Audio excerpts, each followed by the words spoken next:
Okay, due to numerous requests on how I build these things, I'm just going to give you guys a breakdown of how it works. I'm not going to show you exactly what I do to build everything, but I'll kind of show you what the parts are on the wall.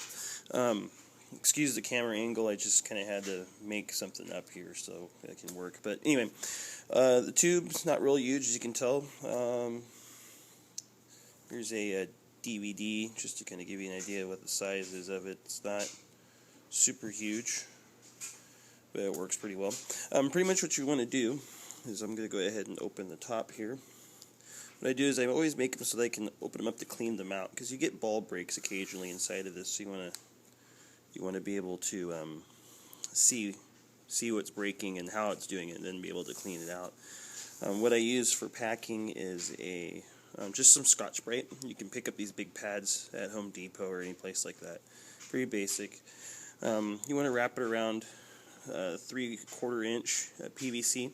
Now they make a few different types. There's a thicker walled one. This is the thinner walled. I use the thinner walled because, well, the thicker walled, it doesn't attach, doesn't go over most barrels. This will. Big key to this is finding a barrel that's going to work for you. I used to use J&J ceramic barrels because the PVC pipe would fit right over them, no problem. But since then, I've kind of moved away from the original design that I did. The way that design worked is that you slipped the whole entire PVC piece over that barrel, cut sections out of it, or drilled holes in it, and then had your your PVC piece, or not your PVC, but your Scotch-Brite going over the top of that, and then using some PVC pipe to cover it all. The idea of the way a silencer works with the conventional weapon is that you want to slow the release of the gases so that your round comes out first and the gases come out later at a slower rate, which then causes the sound not to be as loud. Now, another thing is to actually truly silence. The idea is just to minimize your noise so that they can't tell where it's coming from. It doesn't work that is great with paintball because obviously a paintball does not travel that far, so therefore you're a lot closer. But it can help quite a bit, especially if you like to play night games or anything like that. Before you even attempt to do anything like this, you need to check with your local agencies to make sure that they're all right with it. Luckily, I work in law enforcement, so most of the agencies around me know that what I do and what it is. And you always want to build these things out of PVC. You do not want to be able to use this in any way, shape, or form on an actual weapon. If you can, it's illegal. Don't do it. All right. So, as you can see, the setup is pretty basic. I just cut this out here. The way this new design works right now is that you have your barrel. The barrel enters in on this end here, as you can kind of see. It slips in from my paintball gun, and when the ball leaves the paintball gun, it enters into this. Now what there is there's a little gap about yay far from my barrel to this. That allows the ball to leave the barrel, go through this little space, then enter this area, and then come out of the silencer.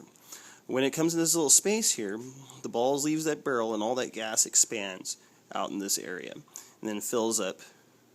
This slows it all down and then allows it to release out of the end. Doing so, it causes a great noise reduction. And that's pretty much the basic setup on it. I'll kind of show you. Like I said, I tried to make these things so you can take them apart and test them out a little bit before you go and start using it, because you'll notice that pieces will start coming loose. You're going to use a lot of JB weld. I can build these usually I can build 8 or 9 of them for probably around $5 from Home Depot once you get all the pieces that you need. And then you're pretty much good at that point. You want to slip. You want to always have that gap in there so it can slow down the paint, or the air, I'm sorry. So as you can see, it's kind of a basic setup. I'm going to go ahead and the end caps, just get what works for you. You're going to have to do some dribbling. You're going to have to play around with this. It took me the better part of a year and a half to get these different ideas down that I found that worked for what I wanted. And at first I always thought, the longer the better. From some of my videos you can see that some of them are really long. And I was using 18-inch, 22-inch barrels to achieve that. But, it was really quiet, but then again, you're hauling around a pretty good sized barrel with you when you're trying to play.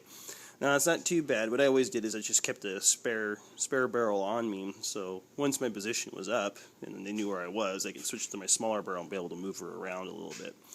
But for that initial, the initial shock when you get a couple guys out and they don't know where that came from, it's pretty fun.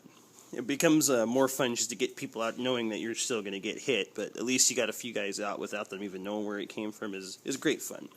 I'm going to go ahead and show you the rest of this.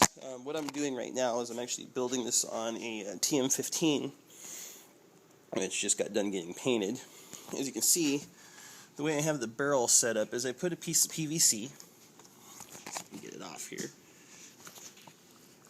which doesn't want to come loose right at the moment, so I'm going to have to work with that. But what I did is I put a piece of PVC over the edge of the barrel, which then slips into this. And it makes it a very clean setup. You just slide it on. Bear with me here. Trying to figure out a way to show it to you, but you just slide it on. I'm going to do that real quick.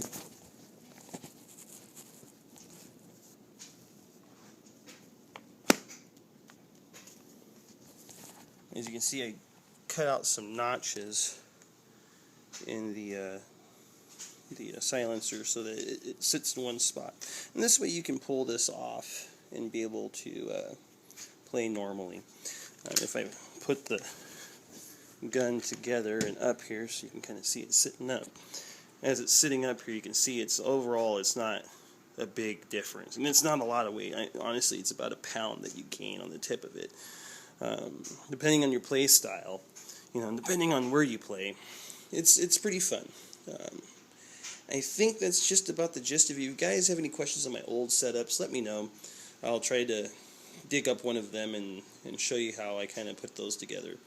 Look at K-baffles, things like that. But just keep in mind, you're using a paintball. It is not a round or an actual bullet, so it acts differently. It's a whole different kind of principle. Other than that, any questions, please send me a message and I'll try to get back to you. Thanks.